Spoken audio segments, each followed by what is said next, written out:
Muy buenas a todos y bienvenidos a Hotel de Historias. Mi nombre es Nicolás y hoy les traigo el wrap up de junio. Volvemos con esta sección donde les traigo un resumen de mis lecturas del mes pasado y una pequeña opinión de cada uno. El mes pasado leí 5 libros, 4 de esos 5 fueron bastante extensos. Mucha fantasía fue lo que predominó mayormente. Para que esto no se haga muy extenso, vamos a arrancar de una vez. Lo primero que leí fue Elantris de Brandon Sanderson. Este libro nos cuenta la historia de una ciudad que durante muchísimos siglos fue hogar de seres considerados dioses por el resto de los mortales, hasta que un día ocurrió un evento que se denominó la Shayod, que les quitó esos poderes y los convirtió en parias. Raoden, el príncipe de Arelon, es alcanzado por la Shayod y termina siendo encarcelado dentro de Elantris, porque así es la política actual.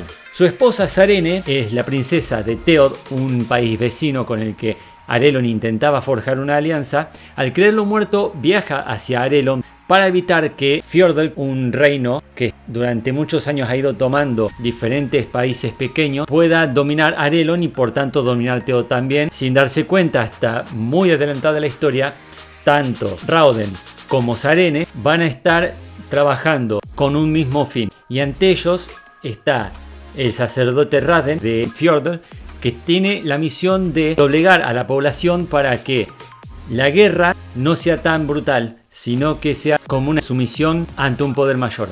Mi opinión sobre esto es que al principio puede ser un poco confuso el tema de entender los nombres, las localizaciones, la compostura en general de la sociedad. Pero con el tiempo todo se va poniendo en su lugar, uno va entendiendo cuáles son las formas de gobierno, cuáles son los sistemas de magia, porque hay mucha magia acá, y cuáles son los conflictos religiosos también. La tercera parte de este libro es una catarata de sucesos en la que hay personajes que finalmente revelan cuáles son sus propósitos, hay otros que descubren cuál es realmente su misión, hay otros que dejan una gran enseñanza de valor y honor para los demás. Siguiente. Lo segundo que leí, y que fue uno de los que más tardé en terminar, es más, fue el primero que empecé y el último que terminé, fue Lore de Andrea Bracken.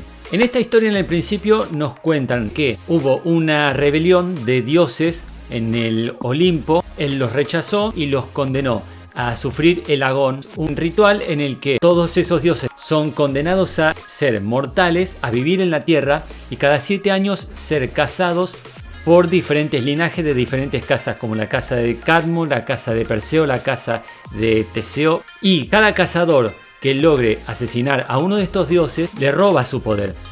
A cambio, ese cazador va a convertirse en el nuevo dios y en el próximo agón, 7 años después, ese cazador que tiene los poderes de ese dios va a ser la presa a la que otras casas van a intentar atacar. Y así sucesivamente va a ocurrir esto hasta que todos los dioses sean asesinados. Lore es una muchacha cuya familia pertenecía a una de estas casas y fue asesinada durante el último agón, lo que a ella lo obligó a esconderse hasta que un viejo amigo suyo la busca porque ha descubierto algo importante en lo que ella está relacionada, y desde ese momento hay cosas que se van a revelar en las que esta muchacha tuvo gran importancia en su momento cuando era más chica. Se explica por qué ella también está en peligro.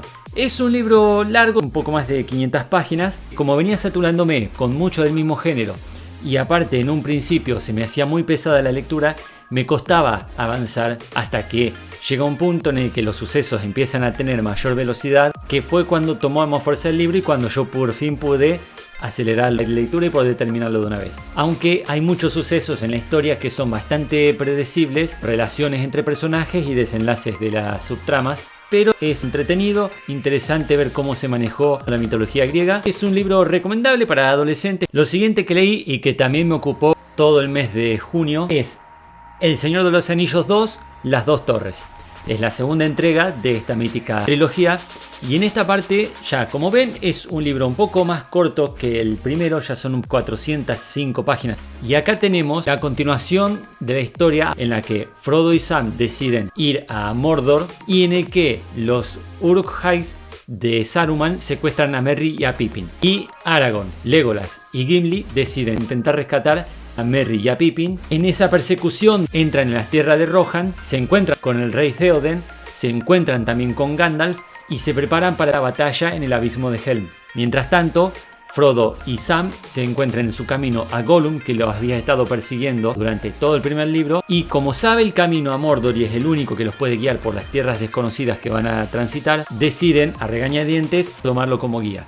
Mi opinión, una gran diferencia que encuentro con el primer libro es que acá ya tenemos un avance más rápido en lo que viene siendo la trama. Hay un ritmo mucho más fluido en lo que es el tema de los sucesos, en la presentación de nuevos personajes, la acotación de las descripciones de los lugares y del terreno. No quiere decir que tanto el lirismo como la prosa poética hayan disminuido, sino que se centró en lo que importaba en este caso.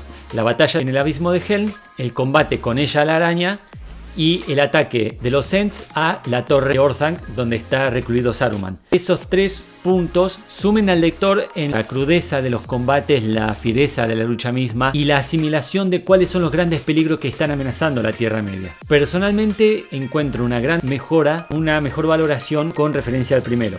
Lo próximo que leí fue Legión y el alma del emperador, por Brandon Sanderson. En Legión nos encontramos con un hombre que sufre esquizofrenia, que tiene diferentes aspectos, como lo llama él, a personajes que representan su personalidad y que las utiliza todas para resolver diferentes casos, y es gracias a ello que ha podido convertirse en millonario, hasta que una empresa de investigación tecnológica lo viene a buscar porque un hombre ha robado un artefacto muy importante para ellos. Después tenemos el alma del emperador, que ocurre en el mismo mundo donde ocurrió el Antris, y en el que tenemos una muchacha que es falsificadora, que utiliza piedras del alma para tallar runas o jeroglíficos que van creando copias de lo que ella necesita, imitaciones de lo que se les ocurra.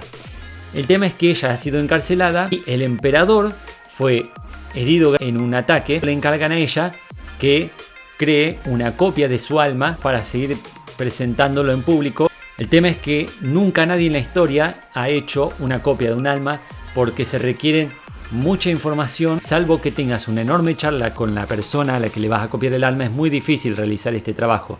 Por eso ella se lo encargan, y calculó que tendría por lo menos 5 años de trabajo intenso, y a ella se lo piden que lo haga en 3 meses no más, o la matan. Son historias cortas, pero son muy entretenidas las dos, son muy divertidas. Y en El alma del emperador encontré por primera vez, en lo que voy leyendo de Sanderson, un personaje femenino fuerte que no es opacado en última instancia por algún protagonista masculino, sino que al contrario recibe todas las luces que se merece. Y sobre Legión también tengo que decir que fue un libro muy entretenido, una pequeña aventura que vale la pena, aunque sea para pasar el rato, disfrutar de esa historia. Bien, y para finalizar, lo último que leí fue Absalom de William Faulkner. Este libro va en que hay 4 personajes reconstruyendo una historia sobre un hombre y ciertos hechos que hoy en día en el pueblo ficticio que crea el autor todavía son mencionados y son recordados porque marcaron una época. Thomas Utpen había intentado forjar una dinastía y hacerse millonario a través del negocio de la venta de algodón y la comercialización de esclavos negros. Estamos hablando de una época entre 1850 y 1890 casi, antes, durante y después de la guerra civil estadounidense, en la que se enfrentaron los que estaban a favor de la abolición de la esclavitud y los que estaban en contra. Y Thomas Utpen estuvo del lado de los que estaban en contra de la abolición. Todo culpa de unos traumas que tuvo en su niñez y la mera ambición del poder. Como opinión personal, quiero remarcar primero que es un libro con una amplitud de lenguaje, una prosa poética, un lirismo y la forma de utilizar las comparaciones, los pensamientos y las reflexiones filosóficas de los personajes. Al principio uno parecería que el hombre estaba intentando rellenar páginas, pero cuanto más vas entrando en lo que es la historia, más vas entendiendo a cada personaje que está hablando y más vas construyendo lo que es la imagen de Thomas Utpen, vas dándote cuenta que todo cuanto utilizó el autor, todos los recursos que aplicó en este libro fueron perfectamente utilizados. Ha sido muy lindo de leer. Con el tiempo lo fui valorando más. Creo que me enriqueció mucho. La historia en sí al principio es un poco confusa, enrevesada, mezclada, porque cada personaje va contando lo que cada personaje conoce, hasta que se van uniendo las piezas de este rompecabezas y vas entendiendo cómo es que los traumas de la niñez y la ambición de poder llevaron a Zutphen a cruzar límites en pos de la ambición, del poder, de la avaricia y la falta de remordimiento en todas sus acciones, trajo como una especie de maldición no solo a sus descendientes sino a cuantos los rodeaban. Y los desenlaces de cada línea y de cada historia le dan un componente conmovedor y cierran un drama muy fuerte. Eso fue todo lo que leí en este mes. Espero que el video les haya gustado. Estoy dejando mi link en la caja de descripción a mi perfil de Instagram para que vayan sabiendo cuáles son los próximos videos que se van a venir. A Goodreads para que vayan sabiendo qué libros estoy leyendo y cuáles son las reseñas que subo de cada uno. A mi libro La Puerta Roja en Wattpad, que está totalmente completo, que ha estado recibiendo buenas críticas y me gustaría que ustedes, si no lo han leído todavía, empiecen a leerlo y me vayan diciendo qué les va pareciendo. Los dejo y nos vemos la próxima.